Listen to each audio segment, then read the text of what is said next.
Hello traders, आज की इस वीडियो में हम इंट्राडे ट्रेडिंग और स्विंग ट्रेडिंग के बीच के डिफरेंस की बात करेंगे। तो सबसे पहले अगर हम इंट्राडे ट्रेडिंग की बात करें तो इंट्राडे ट्रेडिंग को डे ट्रेडिंग भी कहा जाता है, क्योंकि इसमें हम एक ही दिन के अंदर शेयर्स की बाइंग और सेलिंग करते हैं, जिसके कारण हमें एक ही दिन के अंदर प्रॉफिट और लॉस होता है। लेकिन स्विंग ट्रेडिंग में हम कई बार एक दिन से लेकर 2-3 महीने तक भी ट्रेड को होल्ड करते हैं, जिसके कारण हमारा टाइम पीरियड बड़ा होता है। अब दोनों में टाइम पीरियड कम और ज्यादा होने के कुछ फायदे भी हैं और कुछ नुकसान भी हैं। जैसे इंट्राडे में हमारे पास एक दिन का टाइम पीरियड होता है, हमें एक दिन के अंदर शेयर्स को बाय और सेल करना होता है, जिसके कारण वहां पर हमारा रिस्क थोड़ा सा बढ़ जाता है।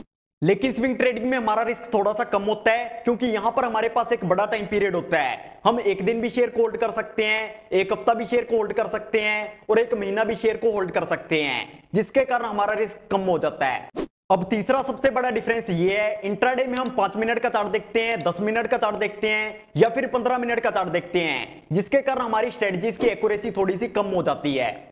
लेकिन स्विंग ट्रेडिंग में हमारी स्ट्रेटजीज की एक्यूरेसी थोड़ी सी ज्यादा होती है, क्योंकि यहां पर हम एक बड़े टाइम फ्रेम पर चार्ट को देखते हैं, जैसे 1 आवर, 1 डे या 1 वीक के चार्ट को हम देखते हैं। अब चौथा सबसे बड़ा डिफरेंस ये है, इंट्राडे में आपको हर टाइम अपडेट रहना पड़ता है, जैसे ग्लोबल मार्केट में क्या हो रहा है, जिस स्टॉक में आप ट्रेडिंग करना चाहते हैं उसमें क्या हो रहा है। इसके अलावा आपको यहाँ पर कुछ कॉम्प्लेक्स ट्रेडिंग स्ट्रेटजीज को भी सीखना पड़ता है, जिसके कारण आपको घंटों तक स्क्रीन के सामने बैठना पड़ता है। लेकिन स्विंग ट्रेडिंग में टाइम पीरियड बड़ा होता है, जिसके कारण यहाँ पर कुछ बेसिक स्ट्रेटजीज भी काम कर जाती हैं और यहाँ पर आप ट्रेडिंग के साथ साथ अपना कोई दूसरा काम भी कर सकते हैं, क्योंकि यहाँ पर आपको स्क्रीन के सामने घंटों तक बैठने की कोई जरूरत नहीं है। अब पांचवा सबसे बड़ा डिफरेंस ये है, इंट्राडे में आपको मोर नंबर ऑफ ट्रेड से लेने पड़ते हैं, क्योंकि यहां पर आपको किसी ट्रेड में 1% का प्रॉफिट होता है, किसी ट्रेड में 2% का प्रॉफिट होता है, किसी ट्रेड में 4% का प्रॉफिट होता है। इसलिए अगर आपको कोई बड़ा प्रॉफिट बनाना है तो यहां पर आपको मल्टीपल ट्रेड्स लेने पड़ेंगे। लेकिन स्विंग ट्रेडिंग में हमें बहुत ज्यादा ट्रेड लेने की कोई जरूरत नहीं है, क्योंकि यहां पर हम 3 से 4 ट्रेड में भी बहुत अच्छा खासा प्रॉफिट बना सकते हैं। अब छठा डिफरेंस आप लोगों के लिए सबसे ज्यादा इंपॉर्टेंट है, वो है कैपिटल। इंट्राडे में आपको 5 गुना का मार्जिन मिलता है, जिससे आप 10,000 रुपए लगाकर 50,000 रुपए से ट्रेडिंग कर सकते हैं, और अगर शेयर का प्राइस 10% भी बढ़ता है तो आपको 5 गुना मार्जिन के हिसाब से 5,000 रुपए का प्रॉफिट होगा।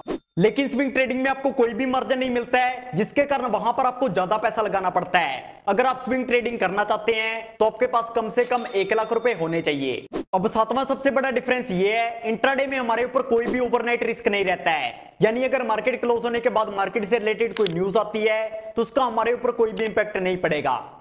लेकिन स्विंग ट्रेडिंग में हमारे ऊपर ओवरनाइट रिस्क रहता है, क्योंकि यहां पर हम एक दिन से लेकर 2-3 महीने तक ट्रेड को होल्ड करते हैं, और अगर इसी बीच मार्केट से रिलेटेड कोई न्यूज आती है तो उसका सीधा इंपैक्ट हमारे ऊपर पड़ेगा।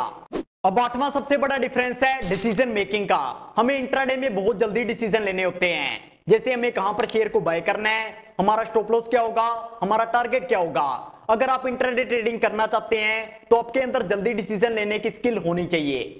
लेकिन स्विंग ट्रेडिंग में हमारे पास डिसीजन लेने के लिए अच्छा खासा टाइम होता है, क्योंकि यहां पर हमें बहुत जल्दी बाय या सेल के सिग्नल नहीं मिलते हैं। अब नौवां सबसे बड़ा डिफरेंस है एनालिसिस का। इंट्राडे ट्रेडिंग में हम टेक्निकल एनालिसिस का यूज करते हैं, इसलिए यहां पर हम सिर्फ प्राइस मूवमेंट को देखते हैं। यहां पर हमें कोई फर्क नहीं पड़ता कंपनी के ऊपर कितना कर्जा है या फिर कंपनी के फंडामेंटल्स कैसे हैं।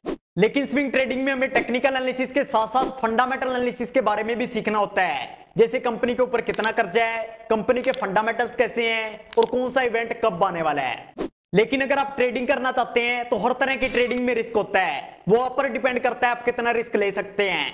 तो आई होप आपको इस वीडियो से काफी कुछ सीखने को मिला होगा। तो फिर मिलेंगे इसी तरह की किसी नई वीडियो के साथ।